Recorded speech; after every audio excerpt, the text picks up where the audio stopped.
अस्सलाम वालेकुम। लखनऊ के दबिस्तान शायरी का मुताला करते हुए हम पहले नासिर और उनके शागिर्दों का जिक्र कर चुके हैं, फिर आतिश और उनके हल्के असर का जायजा ले चुके हैं। आज हम उसी सिलसिले को आगे बढ़ाते हुए सिलसिले मसहफ़ी के शुरा और उनके शागिर्दों का जिक्र करेंगे। इस सिलसिले में पहला नाम हमारे पास है मुज़फ़्फ़र अली असीर। असीर का असल नाम मुज़फ़्फ़र अली खान था। असीर इनका तखल्लुस था। वालिद का नाम मदद अली। इनकी विलादत कस्बा अमेठी उत्तर प्रदेश में हुई। ये बचपन ही में लखनऊ में मुंतकिल हुए। असीर नहायत बासलाहियत और इल्मी ज़ौक़ रखने वाले शायर थे। यही वजह है कि वो जल्द ही दरबार औध से वाबस्ता हो गए। इन्होंने नसीरुद्दीन हैदर, अमजद अली शाह और वाजिद अली शाह के दरबार में खिदमत अंजाम दी और मुख्तलिफ ओहदों पर फाइज रहे। जब सल्तनत औध ज़वाल का शिकार हुई तो असीर रामपुर चले गए। वहाँ नवाब कल्ब अली खान के दरबार में इज़्ज़त व मकाम हासिल हुआ और बाकी जिंदगी इन्होंने वही गुजारी। अदबी लिहाज से देखे तो असीर नहायत ज़ुदगो और कादिर कलाम शायर थे। इनके तसनीफ में 6 उर्दू दीवान और 1 फारसी दीवान शामिल हैं। इन 6 उर्दू दवावीन में 4 शाया हो चुके हैं, जबकि 2 शाया नहीं हुए। एक मसनवी दारुत ताज के नाम से और एक रिसाला भी लिखा। इसके अलावा इन्होंने मरसी और कसाइद भी लिखे हैं, जो कि इनकी फनी वसत को जाहिर करते हैं। इसके बाद दूसरा नाम इसी सिलसिले से जो ताल्लुक रखते हैं, ये मसहफ़ी के शागिर्द नहीं थे, लेकिन मसहफ़ी के शागिर्द असीर के शागिर्द थे। नाम है अमीर मिनाई। अमीर मिनाई का असल नाम अमीर अहमद मिनाई था। वो लखनऊ में पैदा हुए और बाद में हैदराबाद में 1900 में वफात पाई। असीर के शागिर्द थे और अपने उस्ताद के जरिए इन्हें वाजिद अली शाह के दरबार तक रसाई हासिल हुई। 1857 के हंगामे ने इनकी ज़िंदगी को मुतासिर किया और इन्होंने लखनऊ छोड़ा और लखनऊ छोड़कर ये काकुरी चले गए, जहां इनकी मुलाकात मोहसिन काकुरवी से हुई। उन्हीं की सोहबत में इनके अंदर नादगोई का रुझान पैदा हुआ। इसके बाद रामपुर गए और नवाब यूसुफ अली खान की मुलाजमत की और फिर आखिर में हैदराबाद गए, जहां दाग दहलवी से इनका गहरा अदबी ताल्लुक कायम हुआ। हैदराबाद में ही कुछ अरसे के क़याम के दौरान इनका इंतकाल हुआ। अमीर मिनाई ने इब्तिदा गज़ल गोई से की, लेकिन उसके बाद वो नादगोई की तरफ मुतवज्जे हुए। इनकी तसनीफ अगर देखें तो दवावीन में गैरत बहार, मेरातुल गैब, गोहरे इंतहाम, सनम खाना इश्क, ये इनके दवावीन हैं। 2 मसनवियाँ नूरे तजल्ली और अब्रे करम के नाम से लिखी, जो कि अखलाक और मार्फत के मज़ामीन पर मुश्तमिल है। इसके अलावा 4 मुसद्दसात भी इन्होंने लिखी। पहला है ज़िक्र शाह अंबिया, सुबह अजल, शाम अबद और लैलतुल क़द्र। तो ये 4 इनकी मुसद्दसात हैं। मुसद्दसात के अलावा इनके तसनीफ में निमास के इसरार, ज़ादुल मियाद और ख़याबान अफरीनिश के नाम से तसनीफ भी मौजूद हैं। इसके बाद उसी दौर से ताल्लुक़ रखने वाले एक अहम शायर अहमद अली शौक़ किदवाई। अहमद अली शौक़ लखनऊ में पैदा हुए। असल नाम अहमद अली, तखल्लुस शौक़ था। वालिद का नाम काजिम अली। बचपन में ही इनके वालिद का इंतकाल हुआ। 1857 की जंग आज़ादी में इनकी सारी जायदाद तलफ हुई। जिंदगी मुश्किलात का शिकार रही। कुछ मुद्दत फैज़ाबाद में तहसीलदार के फ़राइज़ अंजाम दिए। इसके बाद मुलाजमत छोड़ी और अखबार आज़ाद के नाम से निकाला। कुछ अरसे बाद भोपाल में भी इन्होंने सरकारी मुलाजमत की। मुख्तलिफ ओहदों पर ये वहाँ पर फाइज रहे। शौक़ का जो ज़माना था वो 1857 का ज़माना था, जब कौमी बेदारी के आसार जो थे मुल्क में ज़ाहिर होने लगे थे। सर सैयद और उनके रुफ़क़ा की कोशिशों से हिंदुस्तानी मुसलमान अपनी इस्लाह और फलाह के मसाइल की तरफ मुतवज्जे थे। इसका असर शौक़ पर भी हुआ और उन्होंने मुसद्दस हाली के ही अंदाज में एक मशहूर मुसद्दस लेलो नहार के नाम से लिखी, जो इन्होंने मुस्लिम एजुकेशनल कॉन्फ्रेंस अलीगढ़ के इजलास में भी पढ़ी। इसके अलावा इनकी अगर तसनीफ को देखें तो मसनविया लिखी आलमे ख्याल के नाम से, गंजीना और तराने शौक़। तो ये 3 इनकी मसनविया है। इसके अलावा इनका एक दीवान है जो दीवाने शौक़ के नाम से इन्होंने मुरतब किया। फिर रियाज हैर आबादी। रियाज हैर आबादी का असल नाम रियाज अहमद था। वो खैराबाद में पैदा हुए और इसी निस्बत से खैराबादी कहलाए। रियाज इनका तखल्लुस भी था। वालिद का नाम सैयद तुफैल अहमद। 1853 में खैराबाद यूपी में पैदा हुए। इब्तिदाई तालीम फारसी में हासिल की, जैसे कि उस वक्त का रिवाज था। फिर मदरसे भी गए, लेकिन जल्द ही उन्होंने मदरसा छोड़ दिया। बाद में सहाफत से वाबस्ता हो गए और अखबारात और रिसाले जारी किए, जिनमें रियाजुल अखबार, तारे बरकी और गुलखदे रियाज के नाम शामिल हैं। इसके अलावा सुल्ले कुल के नाम से एक रिसाला निकाला और एक रिसाला फितना व इतर फितना के नाम से निकाला, जो कि तंज़ व मिज़ाह पर मुश्तमिल था। شعر و شاعری کا بھی شوق رہا. پہلے اشفتہ تخلص سے اختیار کیا، پھر ریاض تخلص، اسیر کے شاگرد ہوئے اور اس کے بعد امیر منائی کی شاگردی اختیار کی.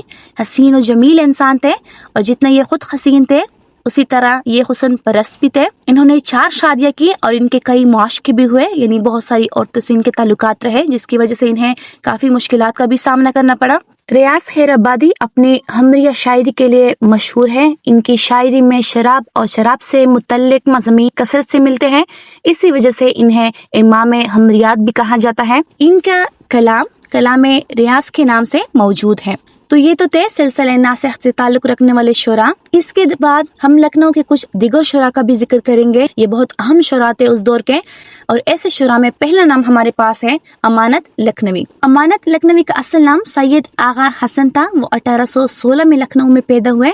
ایک بیماری کے باعث ان کی زبان متاثر ہوئی، جس کی وجہ سے انہوں نے اظہار کے لیے شاعری کو ذریعہ بنایا. پہلے وہ میاں دلگیر کے شاگرد تھے، جو کہ ایک مشہور مرثیہ گو شاعر تھے. انہوں نے بھی سلام گوئی شروع کی، لیکن پھر جلد ہی ان کی طبیعت غزل گوئی کی طرف مائل ہوئی. انہوں نے اپنی غزل جو تھی اپنی استاد کو دکھائی، لیکن انہوں نے معذرت کی اور کسی اور کو دکھانے کو کہا. لیکن اس کے بعد انہوں نے اپنا کلام جو تھا کسی اور کو نہیں دکھایا، یہ خود ہی غزل گوئی کرنے لگے. ان کا سب سے بڑا کارنامہ جو ہے تخلیقی کارنامہ، وہ ان کا ڈرامہ اندر صبا ہے. اس میں موسیقی، رقص اور شاعری کا حسین امتزاج ملتا ہے، اور یہ لکھنوی تہذیب کی بہترین عکاسی کرتا ہے یہ ڈرامہ. امانت کے مطابق انہوں نے ڈرامہ 1852 میں تخلیق کیا، جبکہ ان کے بیٹے کے مطابق یہ 1848 کی تصنیف ہے. ڈرامہ جلسے میں پیش کرنے کے لیے لکھا گیا. 1856 میں یہ جلسے کے اندر پیش کیا گیا اور 55 میں یہ پہلی بار شائع ہوا. اس کے علاوہ انہوں نے کچھ دیگر تصنیف بھی لکھی، جن میں 3 وصوحتیں بھی شامل ہیں. وصوحتوں کے علاوہ انہوں نے اپنا کلام خود بھی مرتب کیا اور اس کا نام گلدستہ رکھا. اور ان کی وفات کے بعد ان کے بیٹے نے ان کا سارا کلام 1858 میں خزائن فصاحت کے نام سے جمع کیا. ان کی جو سب سے زیادہ اہمیت ہے اردو میں، وہ رعایت لفظی کی وجہ سے ہے. بے شک لکھنؤ کی شاعری میں رعایت لفظی کسی نہ کسی صورت موجود رہی، لیکن اسے رائج کرنے میں اور فن کی طرف برتنے میں جو کردار ہے وہ امانت لکھنوی کا ہے، اس لیے انہیں رعایت لفظی کا امام بھی کہا جاتا ہے. اس کے بعد سب سے اہم مصنف واجد علی شاہ. ان کا نام محمد واجد علی تھا، تخلص اختر تھا. نجم الدولہ مرزا امجد علی خان کے ہاں پیدا ہوئے. 1847 میں تخت پر بیٹھے اور آخری بادشاہ ثابت ہوئے. 1857 کی جنگ آزادی میں انہیں معزول کر کے کلکتہ کے مٹھیا برج میں نظر بند کر دیا گیا. عیاش بادشاہ تھے. اردو کا اولین ڈرامہ، اولین ناٹک انہوں نے ہی لکھا. اسی بنیاد پر انہیں اردو کا پہلا ڈرامہ نگار بھی کہا جاتا ہے. کثیر التصنیف مصنف تھے. بہت سی تصنیف انہوں نے لکھی، اردو میں، فارسی میں، نظم اور نثر میں. یہاں ہم کچھ اہم تصنیف کا ذکر کریں گے. تو ان کی اہم تصنیفات کو اگر دیکھیں، 3 مثنویہ ہے. سب سے پہلے افسانہ عشق کے نام سے انہوں نے لکھی، پھر دریائے عشق، اور اس کے بعد بحر الفت کے نام سے، اور ایک مذہبی مثنوی خیبت خیدی کے نام سے لکھی. اپنی دوسری مثنوی دریائے عشق کو انہوں نے ڈرامے کی صورت مرتب کر کے جلسے میں پیش کیا 1850 یا 51 میں، اور اس کا نام رادھا کھنیا رکھا. اسی ناٹک کی وجہ سے ہی انہیں اردو کا پہلا ڈرامہ نگار کہا جاتا ہے. اس کے بعد عشق نامہ فارسی نثر میں لکھا، پھر اردو میں اسی نام سے اس کا آزاد منظوم ترجمہ لکھا. پھر حزن اختر کے نام سے سوانح عمری لکھی. 1857 کی فوجی بغاوت اور نظر بندی کے حالات اور واقعات پر مشتمل ہے یہ مثنوی. پھر مثنوی بحر مختلف، اور اس کے علاوہ مثنوی سباب القلوب علامہ محمد باقر مجلسی کی تصنیف حیات القلوب کا اردو نثر میں ترجمہ ہے. یہ اختر نے ترجمہ شروع کیا تو اس ترجمے کا نام ریاض القلوب رکھا. 5ویں باب میں انہیں احساس ہوا کہ نثر کے بجائے نظم میں لکھنا چاہیے، تو نثری ترجمے کو وہی پر چھوڑ کر اس کا منظوم اردو ترجمہ کرنا شروع کیا اور سباب القلوب نام رکھا. اس کے علاوہ غزلوں کے کئی دیوان بھی موجود ہیں. گلدستے عاشقاں، سخن اشرف، دیوان مبارک، نظم نامور، کمر مضمون اور ملک اختر، تو یہ ان کے دواوین کے نام ہیں. ارشاد حقانی کے نام سے ایک رسالہ بھی لکھا. یہ میر شمس فقیر کے رسالے کا آزاد ترجمہ ہے. اور بنی کے نام سے بھی ایک تصنیف لکھی جس میں اپنے جنسی تعلقات کی کہانی انہوں نے کل کے بیان کی ہے. اس کے بعد اسی دور کے ایک اہم مصنف محسن کاکوری. پیدائش 1837 میں اودھ کے قصبے کاکوری میں ہوئی. وفات 1905 میں ہوئی. ابتدائی تعلیم اپنے والد اور دادا سے حاصل کی. مولوی ہادی علی اشق سے مشق سخن کی. وکالت کا امتحان بھی پاس کیا. صدر دیوانی عدالت جو تھی وہ آگرہ میں تھی، تو یہ آگرہ میں ہی ملازمت کے سلسلے میں رہے اور 1857 تک یہ وہی موجود رہے.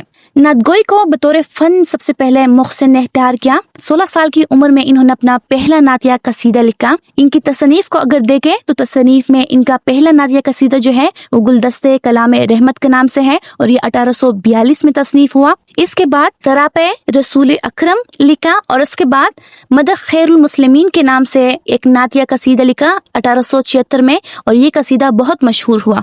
इन्होंने इब्तिदा में कुछ गजलें भी कही लेकिन बाद में महज नादगोई करते रहे। नादगोई तक ही इन्होंने खुद को महदूद रखा। इनका सारा कलाम कुलियात मोहसिन ककूरवी में मौजूद है और साथ में एक मसनवी चराग़े कबा भी है। इसके बाद एक अहम शायर उसी दौर के नज़ीर अकबर आबादी, अवामी शायर। उर्दू शायरी में फारसी रवायात के बरअक्स हिंदवी मौज़ूआत और ज़ुबान को इन्होंने कबूल किया। नज़ीर का रंग जो है उस वक्त के आम रंग से मुख्तलिफ था, इसलिए इन्हें शायर ही नहीं माना गया। बाद में जब जदीद शायरी की बुनियाद पड़ी तो जदीद शुरा ने इनकी शायरी में जदीद रिवायात को ढूंढा और इसे अवामी शायर तस्लीम किया।